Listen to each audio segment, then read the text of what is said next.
মঙ্গোলরা যখন চীন ও রাশিয়া আক্রমণ করে বসল, তখন বাগদাদের কিছু আলেম বলে উঠলেন, আমরা তো চাইনিজ না, আমরা তো রাশিয়ান না, তারা তো কাফের। তারা যেভাবে খুশি ওদেরকে জবাই করুক, হত্যা করুক, তাতে আমাদের কিছু যায় আসে না। এরপর যখন সেই ধ্বংসের স্রোত মুসলিম বিশ্বের দিকে ধেয়ে এলো, বুখারা, সমরকন্দ ও খারেজম আক্রমণের মুখে পড়ে গেল, তখনও বাগদাদ ও দামেস্কের আলেম সমাজ চেয়ে চেয়ে দেখলেন, কিন্তু মুখ খুললেন না, নীরব থেকে গেলেন। তারা নীরবতা বেছে নিলেন, যেন এটাই তাদের দায়িত্ব নয়, তাদের ঘটনাও নয়। যখন মঙ্গোল বাহিনী ইরানে হামলা চালাল, তখন অনেক আলেম সমাজ বলে উঠলেন, ওরা তো শিয়া, আমরা তো সুন্নি, ওদের নিয়ে চিন্তা করার কিচ্ছু নেই। তাবরিজ যখন আগুনে পুড়ে গেল, ছারখার হয়ে গেল, তখন কেউ কেউ বলল, ওরা তো গুপ্তঘাতকদের এলাকা আক্রমণ করেছে, মঙ্গলরা যদি সেখানে আক্রমণ করে থাকে তাতে আমাদের ক্ষতি কি? এভাবে একের পর এক মুসলিম নগরী আগুনে দগ্ধ হল, পুড়ে গেল, রক্তে ছাই হয়ে গেল, ভেসে গেল উম্মা। উম্মার হৃদয় পাথরের মতো জমে রইল। অবশেষে ১২৫৮ সালে হালাকু খান যখন বাগদাদের দরজায় উপস্থিত হলেন, ঠিক সেই সময় জ্ঞানের আলোকস্তম্ভ, খেলাফতের প্রতীক বাগদাদ পুড়ে ছারখার হয়ে গেল।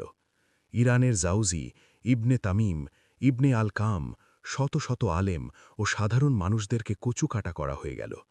তখন আর কিছুই করার ছিল না, তখন শুধু চেয়ে চেয়ে দেখা ছাড়া আর কিছুই করার পথ ছিল না। আজও ইতিহাস নিজেকে পুনরাবৃত্তি করেছে। সেই সময় আলেম সমাজরা কি করলেন? বললেন, কাকের মাংস খাওয়া হালাল নাকি হারাম, সুন্নত পড়ব নাকি ফরজ আদায় করব, এই নিয়ে মারামারি শুরু করলেন।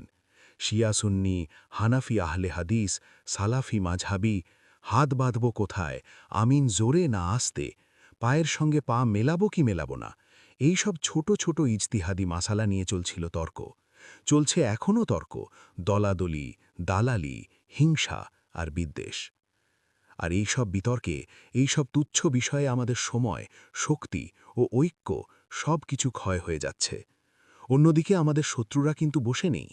তারা ক্ষেপণাস্ত্র বানাচ্ছে, ট্যাঙ্ক তৈরি করছে, ড্রোন তৈরি করছে, মেশিনগান তৈরি করছে, পারমাণবিক অস্ত্র তৈরি করছে, কৃত্রিম বুদ্ধিমত্তা তৈরি করছে, মহাকাশে প্রযুক্তি পাঠাচ্ছে। সব কিছুতে তারা এগিয়ে যাচ্ছে। তারা গঠন করছে আন্তর্জাতিক জোট, আর আমরা ভাঙছি নিজেদের উম্মাকে। তবুও কি আমাদের হুঁশ হবে না? তবুও কি আমরা ইতিহাস থেকে শিক্ষা নেব না? তবুও কি আমরা একবারের জন্য হলেও দাঁড়ানোর চেষ্টা করব না? এক কাতারে কি দাঁড়াবো না? আমরা কি ভুলে গেছি, যেদিন উম্মা এক ছিল সেদিন রোম পারস্য কেঁপে উঠেছিল? আর আজকে আমরা টুকরো টুকরো, তাই সবাই আমাদেরকে নিয়ে হাসি তামাশা, ঠাট্টা করছে। আল্লাহ আমাদের বুঝ দান করুন, একতা দান করুন এবং অতীতের ভুল থেকে শিক্ষা গ্রহণের তৌফিক দান করুন।